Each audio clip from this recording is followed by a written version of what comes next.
और एक बार फिर बात करेंगे आकाश, जो कि मार्केटिंग हेड हैं बोल न्यूज़ के, उनको अगवा कर लिया गया है। बोल न्यूज़ की आवाज़ को दबाने की कोशिश की जा रही है और बोल न्यूज़ के मार्केटिंग हेड के अगवा के हवाले से बात करेंगे।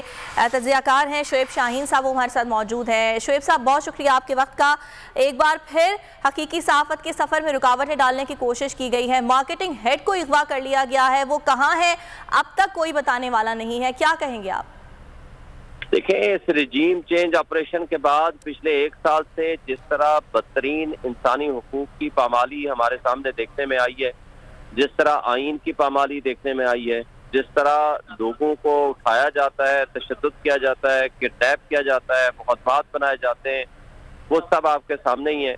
उसमें खास सियासी वर्कर्स हों, खास मीडिया के लोग हों, और जिसमें सबसे ज्यादा निशाना बने हैं आपकी बोल, क्योंकि बोल की टीम ने हक सच का साथ दिया है और खड़े हुए हैं वो इमरान खान के साथ, हक सच के साथ, आइन के साथ, रूल ऑफ लॉ के साथ, कानून की हुक्मरानी के साथ और जमहूरियत के साथ। और ये जो पीडीएम की जमातें हैं, इन्होंने माफिया का रूप धारा हुआ है और ये हर उस शख्स का गला दबाने की और गला घोंटने की कोशिश कर रहे हैं जो हक सच के साथ खड़ा हो।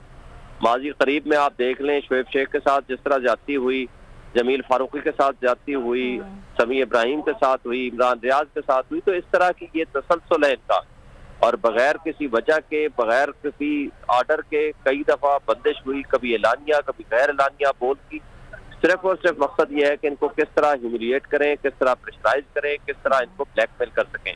और ये सारी इनके हरबे और इनकी ये हरकतें सारी की सारी पब्लिक और लोगों के सामने हैं और ये एक्सपोज हो चुके हैं और इनको अपनी हरकतों से बाज आ जाना चाहिए और अभी भी वक्त है।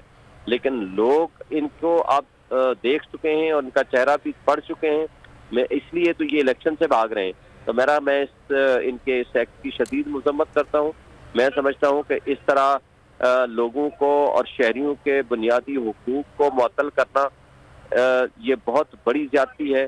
और इस वक्त इंटरनेशनल लेवल पे हमारे जो इंडिकेटर्स हैं वो इस कदर नीचे चले गए हैं, पूरी दुनिया इस बात को देख रही है कि किस तरह ह्यूमन राइट्स वायलेशन हमारे मुल्क में हो रही है, आइन की पामाली हो रही है, बुनियादी इंसानी हुकूक की पामाली हो रही है। और उसके साथ साथ सिर्फ ये नहीं है कि यहीं तक ये महदूद हैं, और वो हरकत ये कर रहे हैं। अब ये देखें, इमरान खान के खिलाफ 150 से ज्यादा मुकदमात बना दिए इन्होंने, और तमाम सियासी वर्कर्स को जिस तरह इन्होंने ह्यूमिलिएट कर रहे हैं, मुकदमे कर रहे हैं और उनके ऊपर तशद्दुद कर रहे हैं। ये माजी में इवन मार्शल लॉ के जमाने में भी इसकी कोई तारीख, कोई मिसाल नहीं मिलती। तो बहरहाल हम लीगल फ्रेटर्निटी, हम वकला और सिविल सोसाइटी के सब लोग इनकी शदीद मजम्मत करते हैं। और शुएब शाहीन साहब, हम ये भी देख रहे हैं कि अगर कोई कानून तोड़ता है, खिलाफ कानून कोई काम करता है, कोई जुर्म करता है, तो उसकी गिरफ्तारी का बाकायदा तौर पर एक प्रोसीजर होता है। लेकिन जिस तरह से बोल के अफसरान को उठाया जाता है, बगैर किसी वजह के, बगैर किसी वारंट के उठाकर ले जाते हैं और उनकी गिरफ्तारी को जाहिर नहीं करते, अगवा कर लिया जाता है। सिद्दीक जान के केस में भी हमने ये देखा कि उनको उठा लिया गया और घंटों तक ये पता नहीं चला कि उनको अगवा किया गया है या उन्हें गिरफ्तार किया गया है। और हम ये देख रहे हैं कि आकाश को भी इसी तरह से उठाकर ले गए हैं, वो कहाँ है कुछ नहीं पता। देखें, यही तो इनकी ह्यूमन राइट्स वायलेशन है। फर्ज करो अगर किसी के खिलाफ मुकदमा बनाना है, आप FIR काटें, FIR से पहले उनको आप इंक्वायरी का मौका दें, उनको अपॉर्चुनिटी ऑफ हियरिंग दें, फिर आप उनको बताएं, उनको नोटिस दें, जो कि कानून का तरीकाकार है, या फिर आप वारंट ऑफ अरेस्ट लेकर आएं।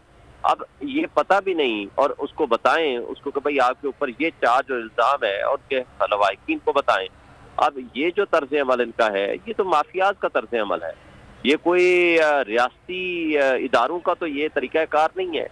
बेसिकली ये रियासती इदारों को अपने जाती मफादात के लिए हुकूमत इस्तेमाल कर रही है, और इनका मकसद सिर्फ और सिर्फ टेरर फैलाना, ह्यूमिलिएट करना, ब्लैकमेल करना, प्रेशराइज करना और किसी तरीके से मजबूर करना कि बोल जो हक सच के साथ खड़ा हुआ है उनको मजबूर किया जाए कि वो पीछे हट जाएं, और इनके लोगों को मुख्तलिफ हीले बहाने से, मुख्तलिफ तरीके से उनको प्रेशराइज करने का ये एक नया तरीका इन्होंने इजाद किया हुआ है।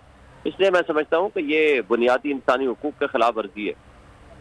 और शुएब शाहीन साहब, जिस तरह से कोशिश की जा रही है कि बोल की आवाज़ को दबाया जाए, बोल हक और सच आवाम तक ना पहुँचाए, तो इस तरह से तो आवाम के साथ भी एक ज़्यादती है, क्योंकि जानने के हक से उन्हें महरूम किया जा रहा है। जी बिल्कुल, आपकी बात 100% ठीक है। इसमें मैं समझता हूँ कि ये एक राइट टू इंफॉर्मेशन, ये पब्लिक का और लोगों का बुनियादी हक है। अब उनको दबाने का मतलब ये है, उनको ब्लैकमेल करने का मकसद ये है कि लोगों तक आपकी आवाज ना पहुंचे, और वो उसको दबाने के लिए कोशिश कर रहे हैं। इनकी गैर आईनी हरकतें हैं और गैर आईनी इक़दाम है, और हम इसकी मजम्मत करते हैं। तो नजर आ रहा है सामने लिखा हुआ है जुल्म मिटने के लिए 2 चीजों से मिटेगा भाई। एक, अदल की कुर्सी पे जो लोग बैठते हैं ना, वो अदल के हिसाब से फैसले करने लगे। दूसरा, कौम निकल खड़ेगी उस जुल्म के खिलाफ, तो जुल्म खत्म हो जाएगा। या इन दोनों में से कोई एक चीज हो जाए या दोनों हो जाए। अगर 420 का मुकदमा था, उस वक्त अदलिया में जो लोग बैठे हुए केस देख रहे थे, वो पूछते ना यार चीट हुआ कौन है।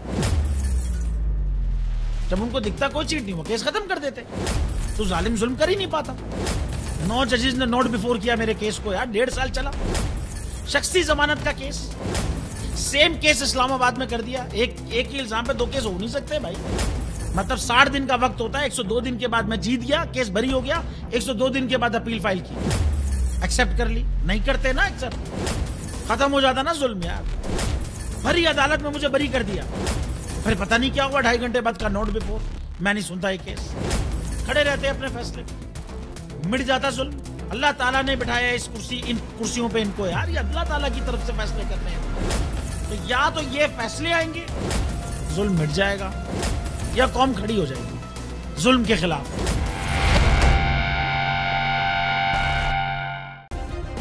सब्सक्राइब करें और बेल दबाएं ताकि कोई खबर रह न जाए।